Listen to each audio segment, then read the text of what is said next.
Part 2, Chapter 3, on Kissing. It is said by some that there is no fixed time or order between the embrace, the kiss, and the pressing or scratching with the nails or fingers, but that all these things should be done generally before sexual union takes place, while striking and making the various sounds generally takes place at the time of the union. Vatsyayana, however, thinks that anything may take place at any time, for love does not care for time or order. On the occasion of the first Congress, kissing and the other things mentioned above should be done moderately.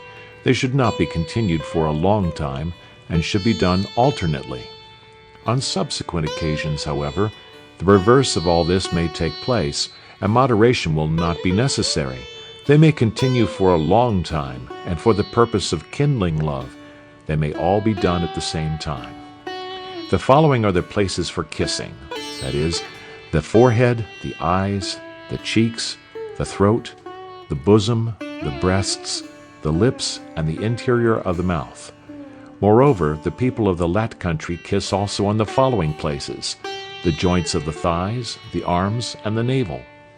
But Vatsyayana thinks that though kissing is practiced by these people in the above places on account of the intensity of their love and the customs of their country, it is not fit to be practiced by all. Now, in a case of a young girl, there are three sorts of kisses: the nominal kiss, the throbbing kiss, the touching kiss. 1. When a girl only touches the mouth of her lover with her own, but does not herself do anything, it is called the nominal kiss. 2. When a girl, setting aside her bashfulness a little, wishes to touch the lip that is pressed into her mouth, and with that object moves her lower lip, but not the upper one, it is called the throbbing kiss. 3. When a girl touches her lover's lip with her tongue, and having shut her eyes, places her hands on those of her lover, it is called the touching kiss. Other authors describe 4 other kinds of kisses: the straight kiss, the bent kiss, the turned kiss, the pressed kiss. 1. When the lips of two lovers are brought into direct contact with each other, it is called a straight kiss. 2. When the heads of two lovers are bent towards each other, and when so bent, kissing takes place, it is called a bent kiss. 3. When one of them turns up the face of the other by holding the head and chin, and then kissing, it is called a turned kiss. 4. Lastly, when the lower lip is pressed with much force, it is called a pressed kiss. There is also a 5th kind of kiss called the greatly pressed kiss, which is effected by taking hold of the lower lip between 2 fingers, and then after touching it with the tongue, pressing it with great force with the lip. As regards kissing, a wager may be laid as to which will get hold of the lips of the other first. If the woman loses, she should pretend to cry, should keep her lover off by shaking her hands, and turn away from him and dispute with him, saying, "Let another wager be laid." If she loses this a second time, she should appear doubly distressed, and when her lover is off his guard or asleep, she should get hold of his lower lip and hold it in her teeth so that it should not slip away, and then she should laugh, make a loud noise, deride him, dance about, and say whatever she likes in a joking way, moving her eyebrows and rolling her eyes. Such are the wagers and quarrels as far as kissing is concerned, but the same may be applied with regard to the pressing or scratching with the nails and fingers, biting and striking.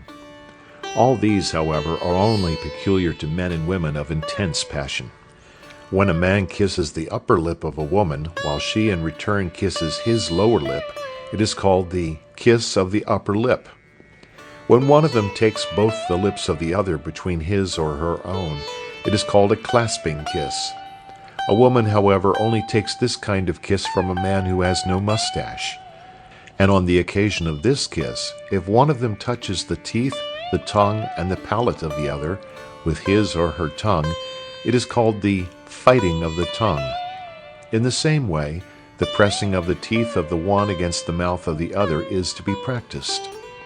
Kissing is of 4 kinds: moderate, contracted, pressed, and soft, according to the different parts of the body which are kissed, for different kinds of kisses are appropriate for different parts of the body.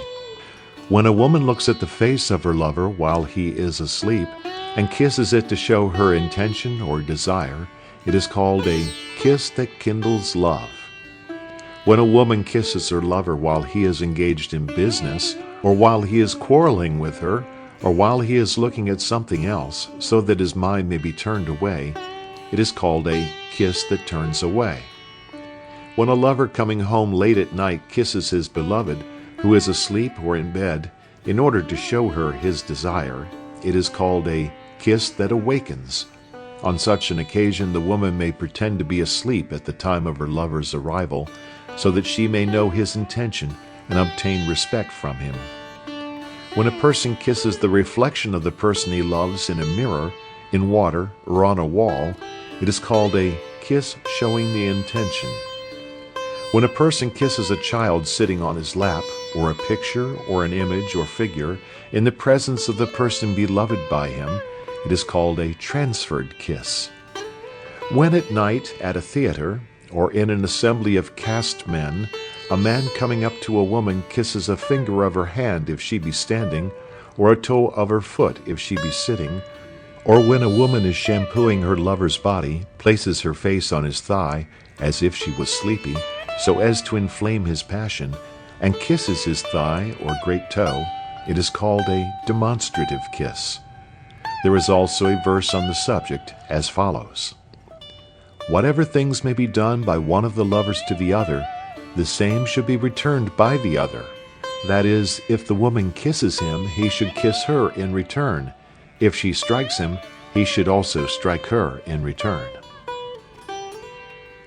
Chapter 4. On pressing or marking or scratching with the nails. When love becomes intense, pressing with the nails or scratching the body with them is practiced, and it is done on the following occasions: on the first visit, at the time of setting out on a journey, on the return from a journey, at the time when an angry lover is reconciled, and lastly, when the woman is intoxicated. But pressing with the nails is not a usual thing except with those who are intensely passionate, that is, full of passion. It is employed together with biting by those to whom the practice is agreeable. Pressing with the nails is of the 8 following kinds, according to the forms of the marks which are produced: 1. Sounding. 2. Half moon. 3. A circle. 4. A line. 5. A tiger's nail or claw. 6. A peacock's foot. 7. The jump of a hare. 8. The leaf of a blue lotus. The places that are to be pressed with the nails are as follows: the armpit, the throat, the breasts, the lips, the jagana, or middle parts of the body, and the thighs. But Suvarnanabhya is of opinion that when the impetuosity of passion is excessive, then the places need not be considered. The qualities of good nails are that they should be bright, well set, clean, entire, convex, soft, and glossy in appearance. Nails are of 3 kinds according to their size: small, middling, large. Large nails, which give grace to the hands and attract the hearts of women from their appearance, are possessed by the Bengalese. Small nails, which can be used in various ways and are to be applied only with the object of giving pleasure, are possessed by the people of the southern districts. Middling nails, which contain the properties of both the above kinds, belong to the people of the Maharashtra. 1. When a person presses the chin, the breasts, the lower lip, or the jagana of another so softly that no scratch or mark is left, but only the hair on the body becomes erect from the touch of the nails, and the nails themselves make a sound, it is called a sounding or pressing with the nails. This pressing is used in the case of a young girl when her lover shampoos her, scratches her head, and wants to trouble or frighten her. 2. The curved mark with the nails, which is impressed on the neck and the breasts, is called the half moon. 3. When the half moons are impressed opposite to each other, it is called a circle. This mark with the nails is generally made on the navel, the small cavities about the buttocks, and on the joints of the thigh. 4. A mark in the form of a small line, and which can be made on any part of the body, is called a line. 5.